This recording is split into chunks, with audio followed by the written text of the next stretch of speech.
에베소서 4장 11절 12절 말씀입니다. 그가 어떤 사람은 사도로, 어떤 사람은 선지자로, 어떤 사람은 복음 전하는 자로, 어떤 사람은 목사와 교사로 삼으셨으니 이는 성도를 온전하게 하며 봉사의 일을 하게 하며 그리스도의 몸을 세우려 하심이라. 아멘. 본문에는 여러 가지 직분자의 이름이 나옵니다. 사도, 선지자, 복음 전하는 자, 목사, 교사, 하나님께서 주신 그런 직분이 나옵니다. 성경이 쓰여질 당시에 이 모든 직분은 다 다른 직분이었습니다. 교회 안에 목사, 사도도, 복음 전하는 자도, 목사도, 교사도라고 하는, 선지자라고 하는 그런 이름을 가진 그런 사람들이 존재했습니다. 그러니 다 다른 직분입니다. 그러나 어떤 의미에서 보면 같은 직분입니다. 왜냐하면 하나님의 소명을 받아서 하나님의 말씀을 가르치고 전하고 또 설교하는 그런 목사의 직분이다라고 하는 면에서는 다 같은 직분입니다.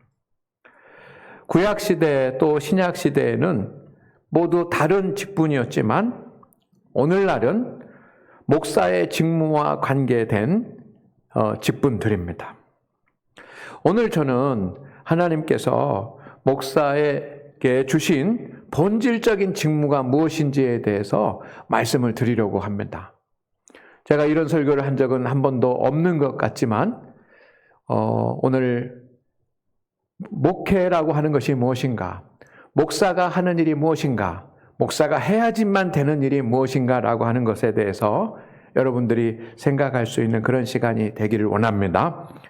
왜냐하면 목사가 하는 일을, 목회가 무엇인지 본다고 한다면 성도들이 신앙생활하는 최고의 목적이 무엇인지도 알게 됩니다. 왜냐하면 목회의 목적이나 신앙생활의 목적이 같을 수밖에 없습니다. 하나님께서 신앙생활을 하기 위해서 목사를 세워서 목회를 하도록 하는 것이니 목회의 목적과 우리의 신앙생활의 목적은 같을 수밖에 없습니다. 성도 여러분, 목사의 직무가 있습니다. 교육을 받고 훈련을 받고 시험을 봐서 합격한 목사, 그리고 노예에서 기름 부음을 받고 안수받고 목사가 된 그런 목사의 직무가 있습니다. 가장 중요하고 또 본질적인 목사의 직무가 무엇이라고 생각을 하십니까? 저의 경우에는 신학교 4학년 때 목회가 무엇인지에 대해서 과목을 들었습니다. 지금 생각해 보니까 목회가 무엇이다라고 하는 것보다는 목회를 하면서 해야 될 일들에 대해서 실습을 하고 공부를 했습니다. 설교는 어떻게 해야 된다? 장례는 어떻게 치러야 된다? 또 염습, 지금은 장례 예식장에서 하지만 염습은 어떻게 해야지만 된다? 또 신방은 어떻게 해야지만 된다? 라고 하는 그런 일들을 배웠습니다. 그런데 학교에서 배운 것은 많지 않습니다. 그 다음에 저는 전도사를 하고 부교육자를 하면서 담임 목사를 통해서 목회가 무엇인가라고 하는 것을 배웠습니다. 왜냐하면 담임 목사님을 보필하고 옆에서 보좌 하면서 목사님이 하시는 그런 일들을 쭉 보면서 아, 이것이 목회이구나 라고 생각을 했습니다. 예배를 인도하시고 설교를 하고 성도들을 위해서 기도하고 또 신방하고 성도들을 위로하고 격려하고 또 교육하고 때로는 교회에 여러 가지 관리해야지만 되는 그런 일들도 힘써서 관리하고 하는 그런 일들을 보면서 목회가 이런 것이구나, 이런 것들을 목회라고 하는구나, 그리고 목사의 직무가 이것이구나, 그런 생각을 했습니다. 우리 한국 교회에 큰 변화를 가져오는 사건이 최근에 있는데 여러분이 아시는 것처럼 코로나19입니다. 3년 동안 코로나 영향을 받았습니다. 그렇게 코로나가 시작되면서 교회 내적으로 외적으로 문제가 생기기를 시작을 했습니다. 외적인 문제가 있습니다. 그 외적인 문제는 뭐냐면 교회에 대한 편견이 더 많아지고 교회에 대한 비난이 더 거세어졌다라고 하는 것입니다. 그리고 가나안 성도가 많아졌습니다. 가나안 성도라고 하는 것은 가나안이라고 하는 말을 거꾸로 해보면 안나가입니다. 교회는 다니는데 신앙생활은 하는데 교회는 안 나가는 사람, 적극적으로 신앙생활을 하지 않는 그런 가나안 성도들이 많아진 것입니다. 이것이 외적인 현상이라고 한다면 교회의 내적인 문제가 드러나기도 했습니다. 여러 가지가 있지만 목회자의 입장에서 볼 때 가장 중요한 것 중에 하나가 뭐냐면 신학생의 감소입니다. 우리 교단이나 다른 교단이나 또 천주교까지 포함을 해서 신학생들이 급격하게 감소합니다. 왜? 신학교에 가려고 하지 않고.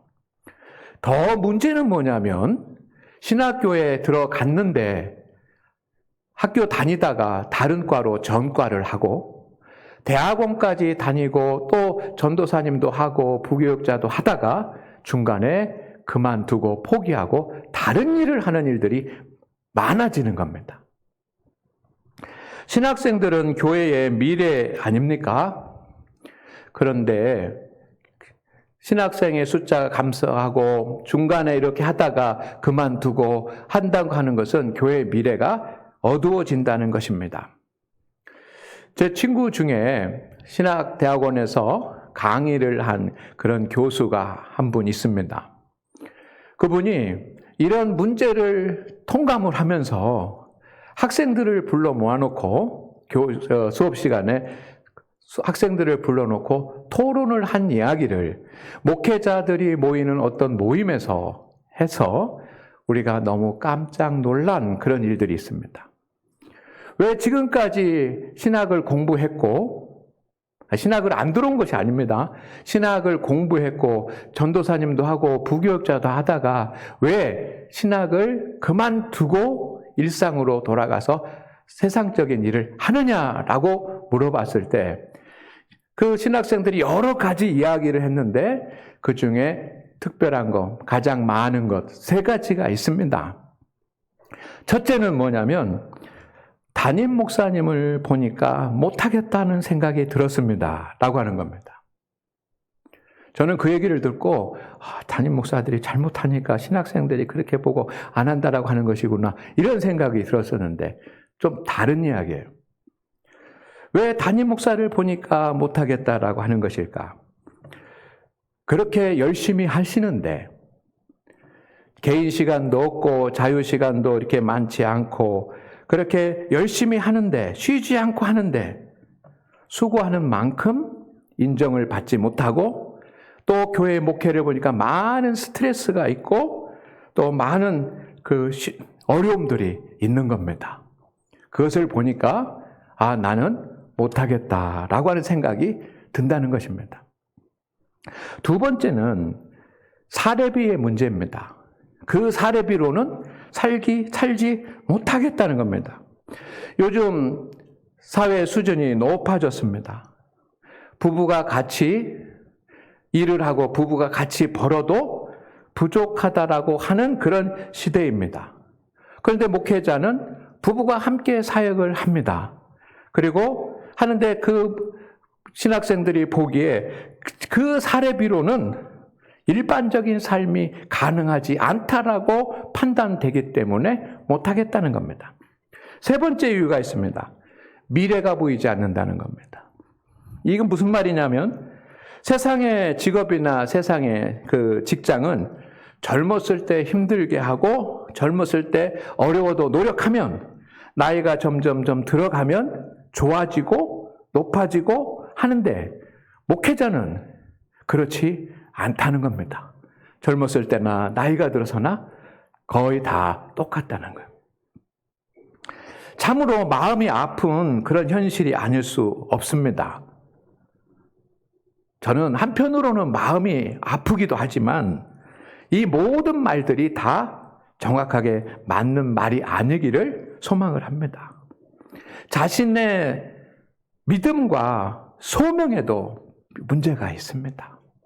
과거에 제 많은 선배 목사님들이 목회를 할 때는 먹지 못해도 물질이 없어도 그렇게 목회를 하시지 않으셨습니까? 그런데 소명의 문제도 있다라고 생각을 합니다. 그런데 또 한편으로 드는 생각은 뭐냐면 목회가 얼마나 아름다운 일이고 하나님 앞에 귀한 일이고 복된 일인지를 안다고 한다면 신학을 하고 목회를 그만두는 일은 없을 거라는 생각이 듭니다. 성도 여러분, 신학교를 졸업한 후에 저는 목회가 무엇인가라고 하는 것에 대해서, 목사는 어떤 사람이 되어야 되는가에 대해서 고민이 많았습니다. 왜? 특별히 가르쳐주는 사람이 없기 때문에. 그래서 참 목자상이라고 하는 그런 책을 읽었을 때 저는 이것이 목회자의 길이구나라고 생각을 했습니다. 리차드 백스터라고 하는 그런 분이 참 목자상이라고 하는 그런 책을 썼습니다.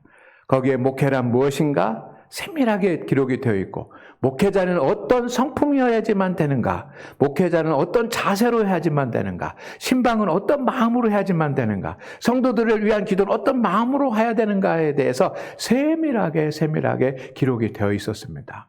그래서 그 책이 정말 감동이 되고 목사 안수를 받는 그 후배 목사님들에게는 제가 이 책을 선물하기도 합니다. 그런데 그것은 목회자의 자세와 성품에 대한 그런 부분에 대한 이야기입니다. 그 후에도 제가 목회가 무엇인지에 대해서 책을 읽고 공부를 하고 하면서 이 시대에 필요한 목회가 무엇인가라고 하는 것들을 많이 생각하고 고민도 했습니다. 그러던 어느 날 제가 성경을 읽고 하나님의 말씀을 보면서 목사의 직무, 본질적인 목사의 직무가 무엇인지에 대해서 알게 됐습니다. 이것은 하나님의 은혜입니다. 제가 이것을 일찍 깨달아서 알게 된 것이 하나님께서 저에게 주신 축복입니다. 성도 여러분, 담임 목사가 목회의 본질적인 사역에 집중할 수 있도록 기도해 주시고 협력해 주시기를 주의 이름으로 부탁을 드립니다. 첫째는 목사는 누구인가? 목사는 성도를 온전케 하는 사람입니다.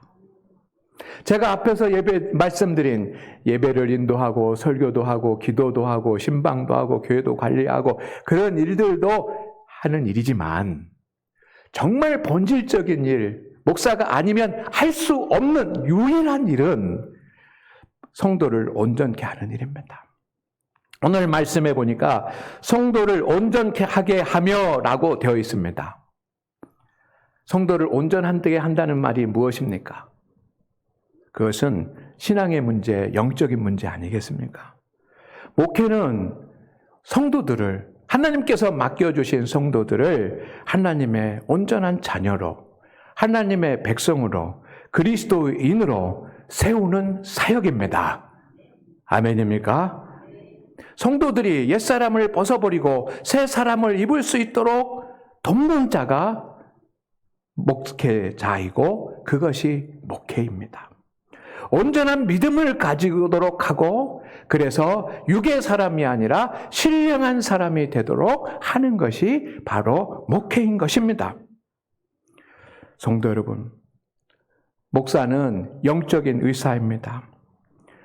성도들의 영적인 상태를 진찰하고 또 치료하고 하는 영적인 의사이고, 목사는 영적인 교사입니다.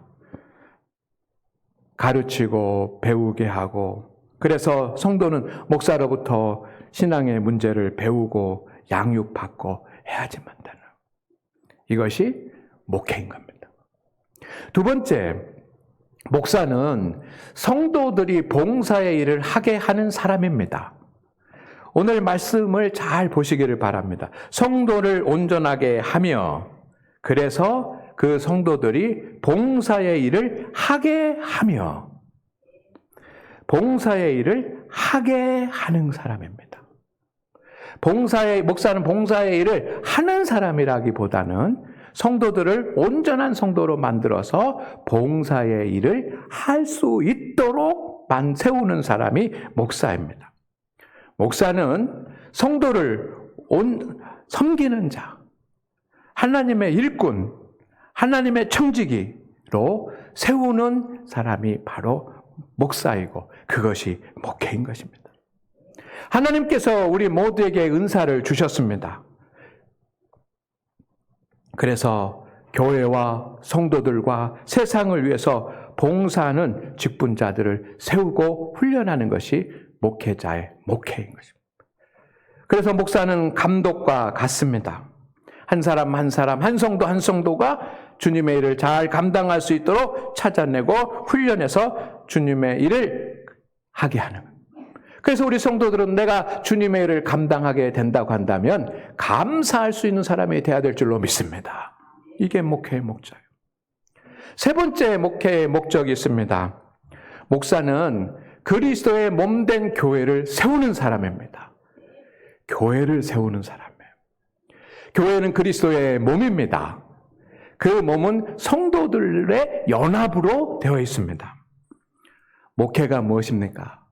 목회는 건강하고 온전한 주님의 교회를 세우는 사역입니다. 성도들의 모임인 교회가 흔들리지 않게, 교회가 본질에서 벗어나지 않게, 교회가 주님의 사명을 감당할 수 있도록 하는 사역이 목회인 것입니다. 저는 부족하지만 우리 교회가 은혜롭고 아름답고 거룩하고 복된 교회로 세우는데 최선을 다할 것입니다. 교회는 성도들이 한 마음 한 뜻 한 믿음으로 자기 일을 감당하면서 교회를 이루는 주님의 몸이 될 때 더 위대하게 세워지는 것입니다. 그래서 세상에 빛이 되는 거예요. 오늘 우리 성도 여러분, 목사가 하는 일이 무엇인지 여러분들이 정말 이해한다고 한다면 우리 성도들이 가야 될 길이 무엇인지도 이해하게 됩니다.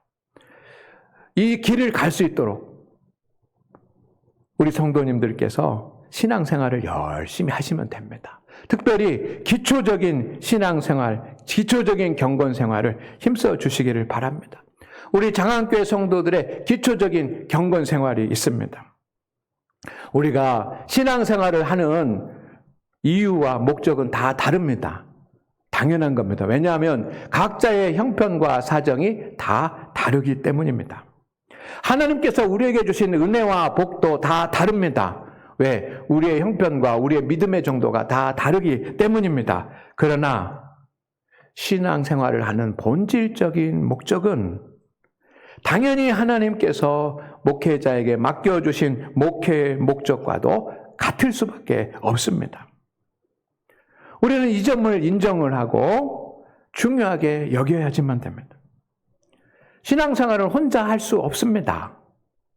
그래서 주님께서 교회를 세웠고 성도들과 함께 하셨고 목회자를 세우신 것입니다. 오늘 말씀대로 한다면 여러분 신앙생활의 목적은 온전한 믿음의 성도가 되는 것입니다. 그래서 온전한 믿음의 성도가 돼서 주님의 일에 봉사하는 자가 되는 것입니다. 그래서 주님의 일에 봉사하는 자가 돼서 여러분 주님의 몸된 교회를 세우는데 협력하는 것이 우리의 신앙의 목적인 줄로 믿습니다. 여기에는 어린 학생들도 있고 청년들도 있고 또 어른들도 있고 노년에 계신 성도님들도 있습니다. 그러나 이것이 우리의 신앙의 목적인 것입니다. 이를 위해서 우리 모든 성도들이 함께 집중하며 함께 힘쓰는 믿음의 행위가 있습니다. 한 마음, 한 믿음, 한 뜻으로 우리가 이 신앙의 길을 가기 위해서입니다. 첫째는 주의 수성은 거룩한 독서입니다. 여러분이 다 잘 아시지 않습니까? 제가 보니까 2018년도 후반에 시작을 했더라고요. 주일에 교회를 통해서, 예배를 통해서 주시는 하나님의 말씀을 한 주간 동안 읽고 묵상하면서 기도하는 경건 프로그램입니다. 우리 교회에서 만든 그런 프로그램입니다. 우리 교회가 많은 하나님의 은혜를 받았는데 우리의 신앙생활을 위해서 하나님께서 우리에게 주신 가장 큰 은혜 중에 하나는 바로 저는 주의 종 거룩한 독서라고 믿습니다. 이를 통해서 우리 모든 성도들이 이 주일날 주신 예배 시간에 주신 하나님의 말씀을 읽고 묵상하고 내 삶에 적용함으로 말미암아서 우리는 하나님의 말씀을 깨닫고 순종하고 그 열매를 거두는 축복된 성도들이 될 줄로 믿습니다. 그리고 한 말씀을 가지고 모든 성도들이 함께 묵상하고 기도하니, 그리고 우리는 영적으로 하나가 될 줄로 믿습니다. 교회가 영적으로 하나 되는 일이 너무 중요한 것입니다. 세 번째는 건강하고 온전한 믿음 위에 여러분이 서게 될 줄로 믿습니다. 그래서 주의 종 거룩한 독서를 강조하는 것입니다. 두 번째는 가정 예배입니다. 우리 교회 성도라고 한다면 목요일에 혼자라도 가정에서 예배를 드립니다.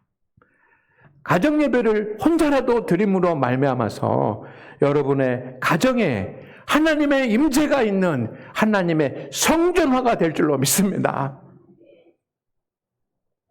교회만 성전이 아니라 여러분의 영혼도 성전이라고 한다면 여러분이 거처하는 그곳에 찬송이 울려 퍼지고 기도가 울려 퍼져서 그 가정이 하나님의 성전이 될 줄로 믿습니다. 가족과 함께 기도하고 예배를 드린다고 한다면 가족과 영적으로 하나가 될 것입니다. 그리고 그곳에 주님의 평화가 임해서 가정이 진실로 쉴 만한 물과 안식처가 될 줄로 믿습니다. 가정이 어려워지면 다 어려워져요. 세 번째는 기도입니다. 기도가 없으면 우리는 영적으로 아무것도 할 수 없습니다. 기도는 영적인 호흡이기 때문에 호흡이 살아야 생명이 있는 것처럼, 숨을 쉬지 않는 생명체가 가능하지 않는 것처럼 기도가 없으면 아무것도 아닙니다. 그래서 기도가 있는 성도, 기도가 있는 교회는 건강한 교회이고 그 교회와 성도들은 흔들리지 않고 또 하나님의 도우심을 받을 수 있습니다. 그러니 우리가 기본적으로 해야지만 되는 경건의 생활은 기도입니다. 여러분, 교회에 나와서 기도하시기를 바랍니다. 또 부탁을 드리는 것은 교회에 오시면 기도하십시다. 오늘도 우리는 주님의 날 교회에 왔습니다. 예배도 드리고 봉사도 하고 하는 것도 중요하지만 소예배실에 음악을 틀어놓고 그렇게 거기서 기도하라고 하는 것은 교회에 오시면 교회 오셔서라도 하나님 앞에 기도의 자리에 엎드리는 그런 우리 성도가 되기를 원합니다. 주 예수 성원 거룩한 독서, 가정예배, 기도, 우리 교회가 기본적으로 하는 믿음의 행위인데 저는 왜 이것을 하느냐면 우리 성도들이 정말 하나님의 사람으로 온전한 사람이 되고 그래서 봉사의 일을 하고 그래서 결국은 우리 교회를 세워서 우리 교회가 복된 교회가 되고 그 복된 교회가 됨으로 말미암아 우리 모든 성도들이 영육간의 복을 누리게 되기를 소망하기 때문입니다. 그렇게 될 줄로 믿습니다.